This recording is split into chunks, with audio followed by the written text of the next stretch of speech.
Sumerjámonos en la historia de hoy. Ross Parker estaba de pie en el armazón de un teatro de los años 20, pasando su mano por el ladrillo expuesto que había sido testigo de un siglo de historias. A sus 42 años, se había labrado una reputación restaurando edificios olvidados, encontrando belleza en las ruinas y estructura en el caos. Su empresa, Parker Restoration, había transformado almacenes abandonados en apartamentos tipo loft y bibliotecas decrépitas en hoteles boutique.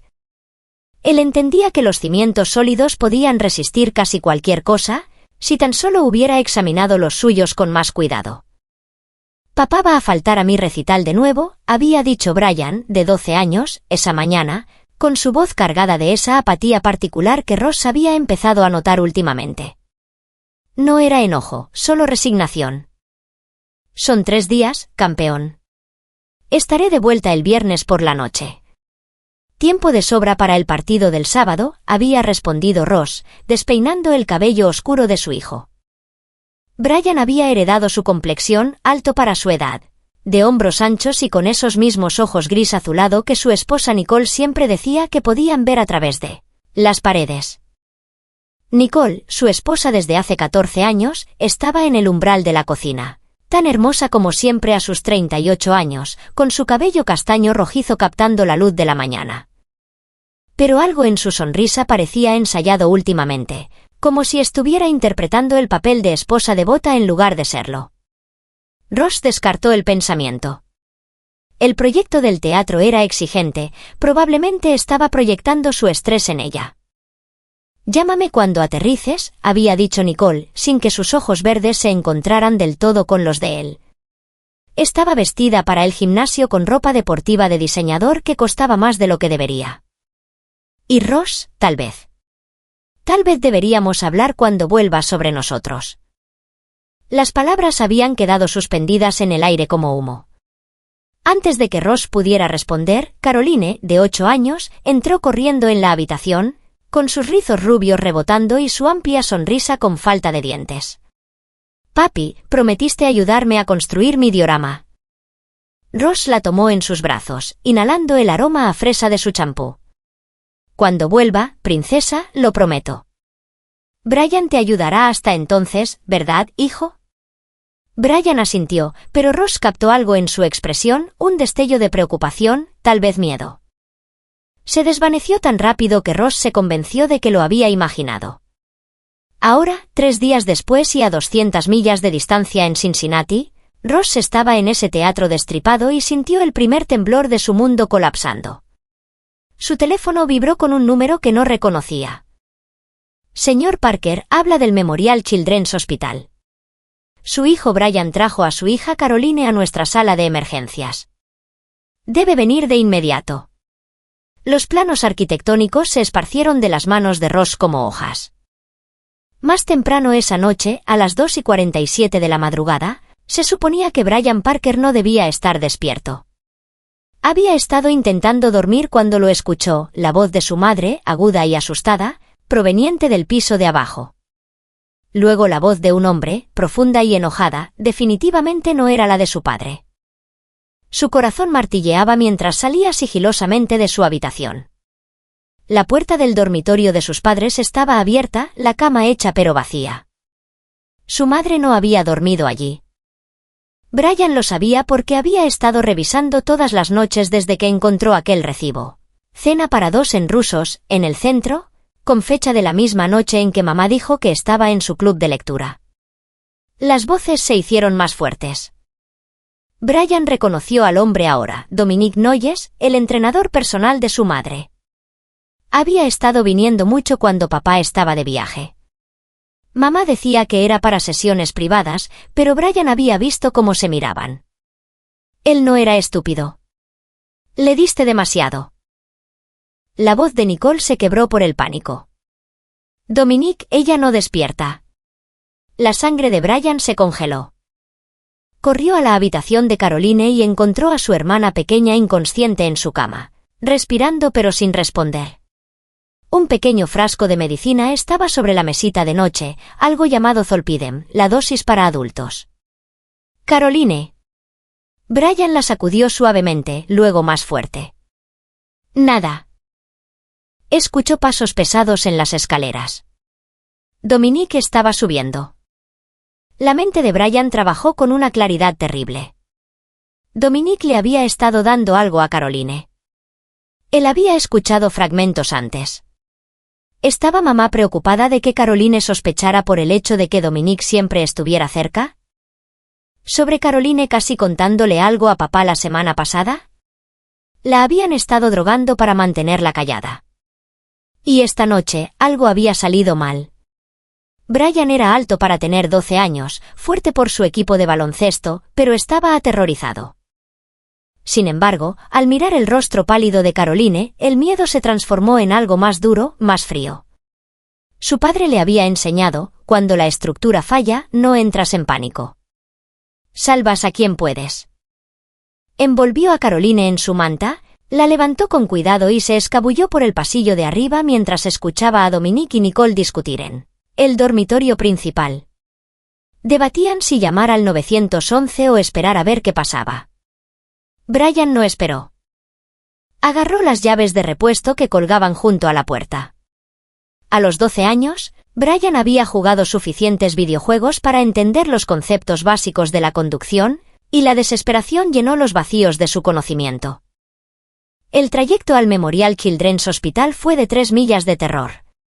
Frenazos bruscos, saltarse un semáforo en rojo, con su hermana inconsciente desplomada en el asiento del pasajero. Pero lo logró. «Por favor, ¿ayuda? Mi hermana no despierta». Brian irrumpió por las puertas de emergencias con Caroline en brazos. La enfermera de triaje echó un vistazo y pidió una camilla. Los médicos pulularon. Una doctora de rostro amable, la doctora Jan Morrison, se arrodilló junto a Brian en el pasillo. «¿Qué le pasó a tu hermana?» Las manos de Brian temblaban. Era solo un niño y el mundo de los adultos lo estaba aplastando, pero miró a la doctora con ojos más viejos que sus años. Creo que el novio de mi mamá la envenenó». La sala de emergencias se quedó en silencio. Ross hizo el trayecto de 200 millas en 90 minutos. Sus manos apretaban el volante tan fuerte que sus nudillos se pusieron blancos. El hospital le había asegurado que Caroline estaba estable. Le habían hecho un lavado de estómago y estaban monitoreando sus signos vitales. Pero las palabras de Brian, transmitidas por la doctora Morrison por teléfono, resonaban en su mente: el novio de mi mamá la envenenó. Nicole no había respondido a su teléfono, 17 llamadas directas al buzón de voz. En el hospital, Ross se encontró a Brian sentado en una sala de consulta privada, envuelto en una manta a pesar de la cálida noche de octubre. Su hijo levantó la vista y Ross vio algo que le rompió el corazón: un niño que había sido obligado a convertirse en hombre en una sola noche. «Papá», la voz de Brian se quebró. «Lo siento. Debí haberte dicho antes, pero no sabía. No estaba seguro». Ross atrajo a su hijo a sus brazos, y Brian finalmente se desmoronó, volviendo a tener 12 años, sollozando contra el pecho de su padre. La doctora Morrison entró con una tableta en la mano. Estaba en sus 50 años, con ojos amables que claramente habían visto demasiado. «Señor Parker, Caroline va a estar bien». Ingirió una dosis significativa de Zolpidem, un medicamento recetado para dormir, pero lo detectamos a tiempo gracias a la rápida acción de su hijo. Miró a Brian con algo parecido a la admiración. Él le salvó la vida. ¿De dónde lo sacó?, preguntó Ross, aunque el pavor ya estaba dibujando el panorama. Eso es lo que necesitamos entender, Brian. Cuando estés listo, ¿puedes decirle a tu padre lo que me dijiste a mí? Durante los siguientes 30 minutos, Brian describió todo: el amorío de Nicole con Dominique Noyes, Caroline mencionando que se sentía cansada todo el tiempo durante el último mes, el hallazgo del frasco de medicina esa noche, el haber escuchado a su madre y a Dominique entrar en pánico. «Revisé la basura del baño la semana pasada», admitió Brian en voz baja. «Encontré 3 frascos de recetas vacíos. El nombre de mamá, pero para medicamentos que nunca la he visto tomar. Diferentes pastillas para dormir, ansiolíticos». Ross sintió que su mundo se inclinaba. «¿Por qué no me lo dijiste?». Quería estar seguro y tenía miedo de que no me creyeras. Te ibas. Tanto tiempo. Y mamá seguía diciendo lo estresado que estabas, que te imaginabas problemas que no existían. Los ojos de Brian se encontraron con los de su padre. Ella te estaba manipulando psicológicamente, papá. La escuché por teléfono una vez, diciéndole a Dominique que solo necesitaban mantenerte confundido y ocupado por unos meses más.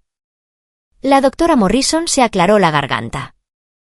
Señor Parker, me he puesto en contacto con la policía. Dadas las circunstancias, querrán interrogar a todos. Y se ha notificado a los servicios de protección infantil. Quiero ver a mi hija. Caroline se veía increíblemente pequeña en la cama del hospital, con una vía intravenosa en el brazo y los monitores pitando suavemente. Ya estaba despierta, aturdida pero receptiva. Y cuando vio a Ross, nuevas lágrimas rodaron por sus mejillas. Papi, tuve mucho miedo. El hombre dijo que tenía que tomar la medicina para dormir o que le haría daño a Brian. El hielo inundó las venas de Ross. ¿Qué hombre, cariño? El señor Dominique. Ha estado aquí mucho cuando tú no estás. Me da jugo con medicina, dice que son vitaminas. Pero esta noche me dio pastillas y dijo que si no me las tragaba, le haría daño a Brian. Ross besó la frente de su hija, con su mente aguda y clara a pesar del horror. Dominique Noyes había amenazado a sus hijos, usado a su esposa y envenenado a su hija. El viejo Ross, el que todavía creía en el sistema, en los tribunales y la justicia, murió en esa habitación de hospital. Lo que quedaba era algo más frío, más duro, forjado en los mismos fuegos que una vez lo llevaron a reconstruir edificios en ruinas. Algunas estructuras, se dio cuenta, debían ser demolidas antes de poder reconstruirlas.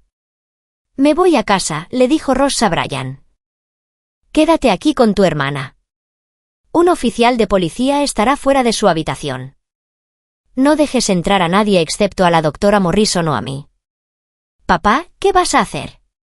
Ross miró a su hijo, y Brian vio algo en los ojos de su padre que lo hizo sentir simultáneamente asustado y aliviado. Voy a arreglar esto. Ross Parker llegó a casa a las 6:47 de la mañana. La casa, una victoriana renovada que él mismo había restaurado, donde había construido recuerdos y asumido que estaba construyendo un futuro, se veía igual, ladrillo rojo, molduras blancas, el columpio del porche donde a Caroline le encantaba leer. Pero ahora la veía de otra manera, como la escena de un crimen. El auto de Nicole estaba en la entrada. Las luces estaban encendidas por dentro. Ross había llamado a su socio de negocios, Alan Robinson, desde el camino. Alan era un exmilitar, estable, y le debía a Ross su sustento. Necesito que estés en el Memorial Children's con Brian y Caroline. No confíes en nadie excepto en la doctora Morrison. Te explicaré más tarde. Ahora, Ross estaba en su propio porche, llave en mano, y tomó una decisión. No confrontaría a Nicole todavía. Investigaría primero y documentaría todo. Su mente de arquitecto tomó el control, evaluar los daños, entender la estructura, planificar la restauración. Entró silenciosamente por la puerta principal. La sala se veía normal, demasiado normal. Alguien había limpiado recientemente. Podía oler a pinesol y ansiedad. En la cocina, encontró a su esposa sentada en la isla, con la cabeza entre las manos. Ella levantó la vista cuando él entró, y Ross vio el cálculo cruzar su rostro antes de que empezaran las lágrimas. Ross. Oh, Dios mío, he estado tratando de llamarte. Tu teléfono estaba apagado. 17 llamadas. La batería murió. Estaba tan aterrada. Caroline se enfermó de alguna manera, y luego Brian se la llevó sin decirme. Basta. La voz de Ross podría haber cortado vidrio. He estado en el hospital durante 2 horas. Sé lo del zolpidem. La compostura perfecta de Nicole se resquebrajó un poco. Eso es lo que dijeron los médicos, pero no entiendo cómo. ¿Dónde está Dominique? El nombre quedó suspendido en el aire como la hoja de una guillotina. Nicole se puso pálida. No sé. ¿Quién? Dominique Noyes, tu entrenador personal. El hombre que ha estado en esta casa cerca de mis hijos drogando a mi hija. Ross, no estás pensando con claridad. Estás cansado. Estás estresado. Nuestro hijo llevó a Caroline a emergencias a las 3 de la madrugada porque tu novio le dio una sobredosis. Ella se lo contó todo a los médicos. Me lo contó todo a mí. Nicole se levantó abruptamente y Ross vio el cambio, la máscara de esposa amorosa cayendo, reemplazada por algo acorralado y peligroso. Esa pequeña. Le dije a Dominique que se estaba volviendo demasiado lista para su propio bien. La confesión lo sorprendió a ambos. Nicole se llevó la mano a la boca, pero la verdad ya había salido, venenosa y final. Ross se sentía inquietantemente tranquilo. ¿Por qué? ¿Realmente quieres saber? La voz de Nicole se volvió amarga. Porque nunca estabas aquí, Ross. Siempre en alguna obra de construcción, en algún edificio moribundo que importaba más que tu propia familia. Dominique me prestó atención. Me hizo sentir viva de nuevo. Así que dejaste que drogara a nuestra hija de 8 años. Ella lo iba a arruinar todo. Vio a Dominique saliendo de nuestra habitación una mañana y amenazó con decírtelo. Él dijo que solo necesitábamos mantenerla callada hasta que... Nicole se detuvo. ¿Hasta qué? Ella no respondió. Ross pasó junto a ella, subiendo las escaleras hacia su dormitorio. Nicole lo siguió protestando, pero él la ignoró. En el vestidor principal, encontró una caja de metal cerrada con llave que nunca había visto antes, escondida detrás de la colección de zapatos de Nicole.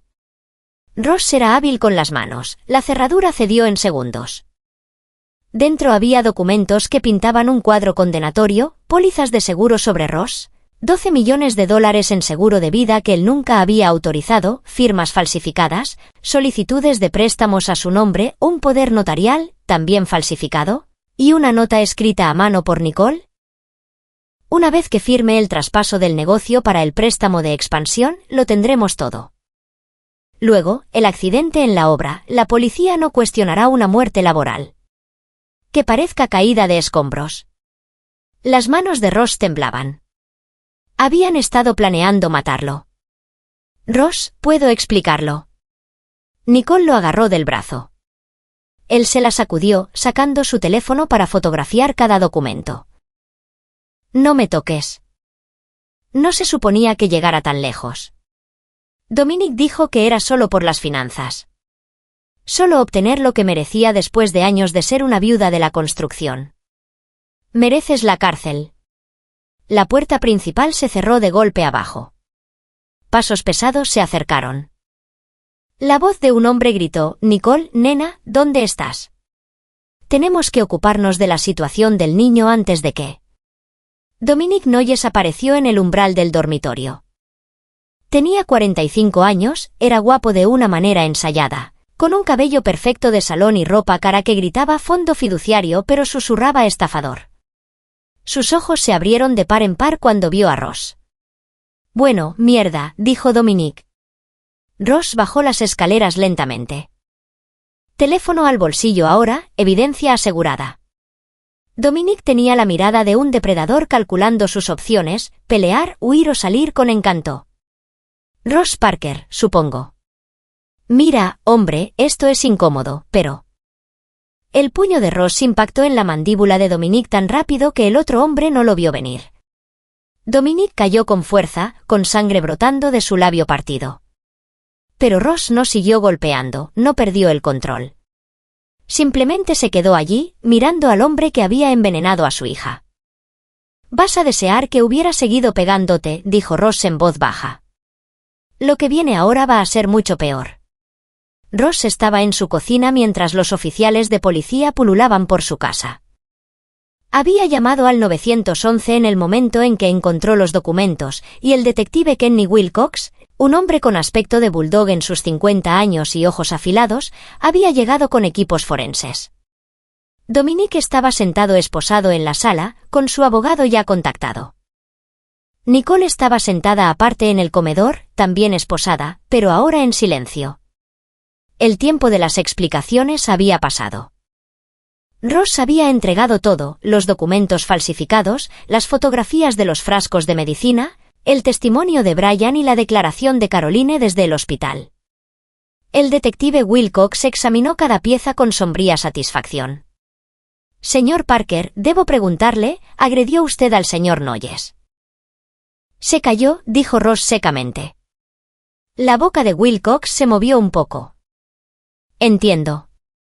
Bueno, él ha declinado presentar cargos, lo cual es interesante. Dice que se chocó con una puerta. Hombre inteligente. No tanto. ¿Sabe quién es realmente Dominique Noyes?» Wilcox sacó un archivo. Nombre real, Dominique Klene. 3 antecedentes en 3 estados diferentes, Georgia, Florida, Arizona. Se dedica a estafas románticas dirigidas a mujeres casadas ricas. Falsifica documentos, vacía cuentas y desaparece. Tenía una orden de arresto en Arizona por fraude y robo de identidad. Ross absorbió esto. ¿Nicole no lo sabía? Difícil de decir. Algunas de estas mujeres son víctimas, otras son cómplices. Lo resolveremos. Wilcox se inclinó hacia adelante. Pero aquí está lo interesante, su esposa contrató esas pólizas de seguro hace 6 meses. El poder notarial falso hace 3 meses. Pero el régimen de medicación para su hija. Eso solo comenzó hace 1 mes, después de que Caroline aparentemente presenciara algo que no debía. Improvisaron, dijo Ross. Su plan estaba tardando demasiado y mi hija se convirtió en una complicación que intentaron silenciar permanentemente. El rostro de Wilcox se oscureció. Si su hijo no hubiera actuado cuando lo hizo. Ross no se permitió pensar en eso. Brian había salvado a Caroline. Eso era lo que importaba. ¿Qué pasa ahora?, preguntó Ross. Depende. Tenemos suficiente para acusar a ambos, a Dominique de intento de asesinato, fraude y falsificación, a Nicole de conspiración, poner en peligro a una menor como mínimo, y posiblemente intento de asesinato dependiendo de cuán involucrada estuvo en el envenenamiento. Pero... Wilcox vaciló. La gente rica con buenos abogados a veces se escapa por las grietas.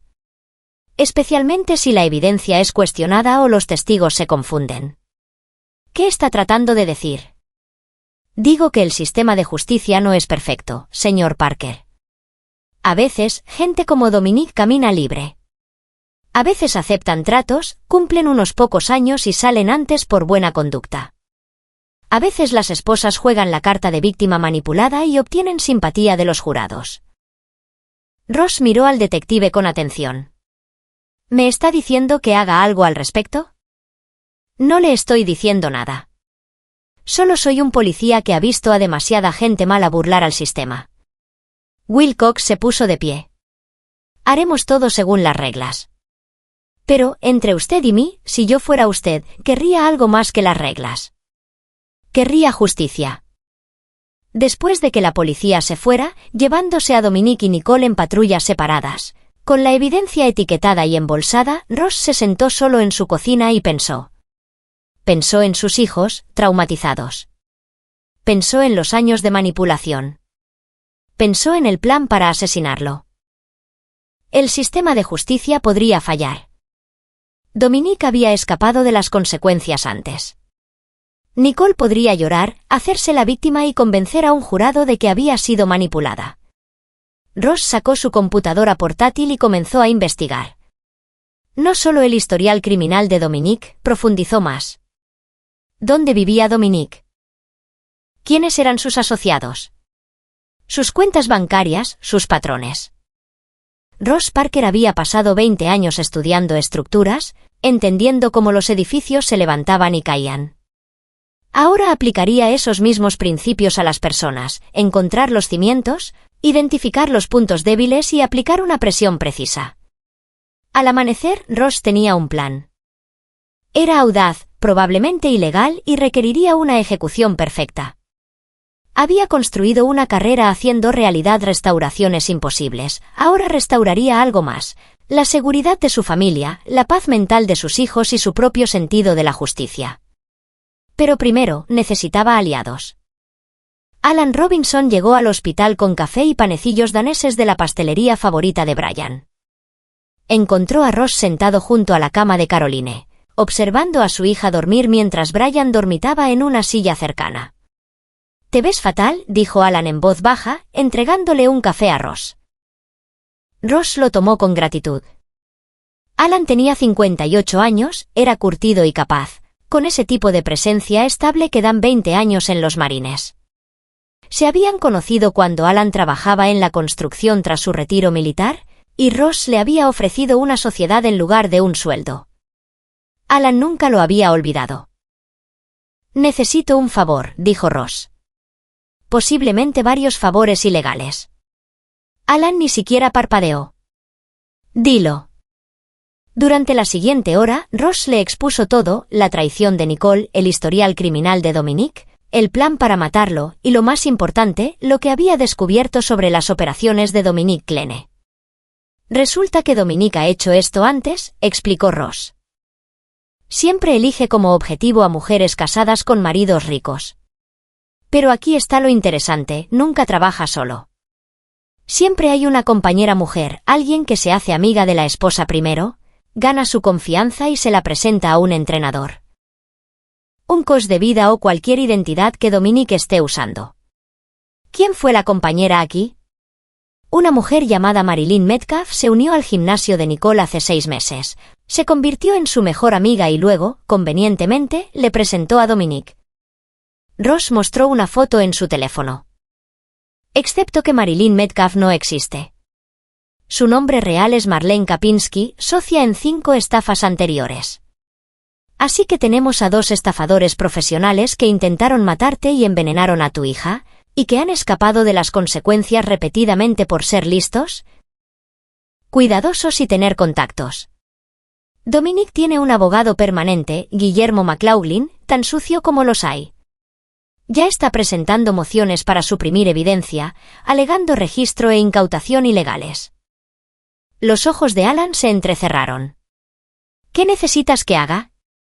Necesito que me ayudes a asegurarme de que nunca vuelvan a lastimar a nadie. El sistema legal podría no ser suficiente. El detective Wilcox básicamente lo admitió. ¿Estás hablando de lo que creo que estás hablando?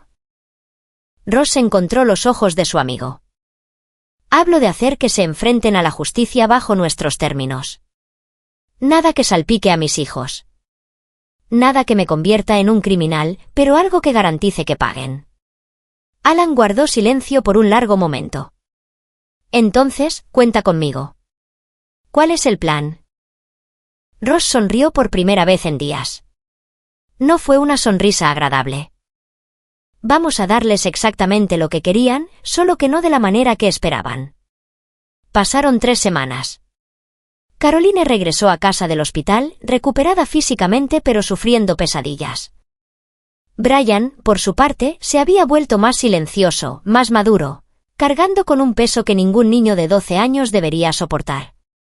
Ross se aseguró de que ambos empezaran a ver al Dr. Robbie Belch, un terapeuta de trauma especializado en niños. Lenta y dolorosamente, empezaron a sanar. Nicole y Dominic estaban fuera bajo fianza, con fianzas separadas pagadas por la firma de McLaughlin. La fiscalía estaba preparando su caso, pero, como había predicho el detective Wilcox, surgieron complicaciones, dudas sobre la cadena de custodia de las pruebas, los abogados de Nicole pintándola como una víctima de la manipulación de Dominic. Testigos de moralidad testificando sobre su devoción como madre. Ross asistió a cada audiencia, observó cada maniobra legal y sonrió cortésmente. Porque mientras los abogados discutían en la corte, Ross estaba ejecutando un plan completamente distinto. La clave era Marilyn Metcalf o Marlene Kapinski. Ross la había rastreado hasta un apartamento de lujo en Columbus, donde seguía viviendo libre porque los fiscales aún no la habían vinculado con el crimen. Pero Ross la había vinculado con otra cosa, otras 3 estafas activas. Otras 3 mujeres casadas ricas que estaban siendo preparadas para el mismo destino que Nicole había planeado. Para él. Ross hizo llamadas anónimas a esas mujeres haciéndose pasar por un investigador preocupado. Proporcionó pruebas, sembró semillas de duda. En una semana, 2 de las mujeres habían echado a sus entrenadores y una había presentado una denuncia policial. Luego, Ross visitó a Marlene personalmente. Ella abrió la puerta de su apartamento para encontrar a Ross allí con una tableta electrónica. Señor Parker, me preguntaba cuándo aparecería. Señora lista. ¿Podemos hablar? Marlene, de 42 años, rubia y despiadadamente hermosa, se hizo a un lado para dejarlo entrar. Su apartamento era caro pero temporal, el tipo de lugar donde vive alguien que nunca se queda mucho tiempo en ninguna parte. «No llevas un micrófono, ¿verdad?», preguntó Marlene. «No, esto es fuera de registro». «Entonces, ¿por qué estás aquí? ¿A amenazarme?» «Porque, cariño, he sido amenazada por hombres mejores que tú». Ross puso su tableta sobre la mesa de centro. «Estoy aquí para ofrecerte un trato. Testificas contra Dominique Kleene, proporcionas pruebas de su patrón de estafas y yo me aseguraré de que salgas limpia». Marlene se rió. «¿Por qué haría eso?» «Porque Dominique va a caer, con o sin tu ayuda. Tengo pruebas que lo vinculan con 4 intentos de asesinato en 3 estados, sin contar a mi hija. Pero tú eres lo suficientemente lista para aceptar un trato. Inmunidad a cambio de testimonio. Podrías desaparecer, empezar de cero. Dejar esta vida atrás. ¿Y si no?». Ross pulsó el botón de reproducción en un archivo de vídeo.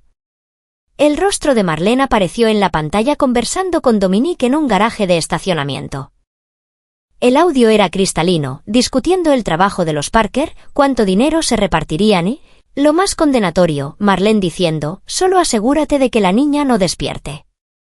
Los testigos muertos no testifican». Marlene se puso blanca. «¿Cómo lo conseguiste?» «Soy muy bueno encontrando debilidades estructurales.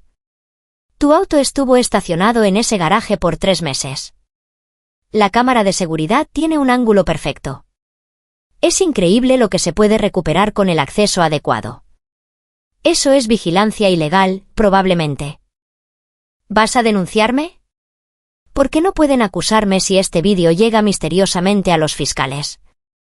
Un soplo anónimo, pasa todo el tiempo. Ross se inclinó hacia adelante. «Pero preferiría usarlo de otra manera. Quiero que Dominique pague por lo que le hizo a mi hija. Puedes ayudarme a que eso ocurra o puedes hundirte con él. Tú eliges». Marlene se quedó mirando la imagen congelada de sí misma en la tableta. «¿Qué es exactamente lo que ofreces?» «Yo te entrego esta prueba. Tú se la llevas a los fiscales.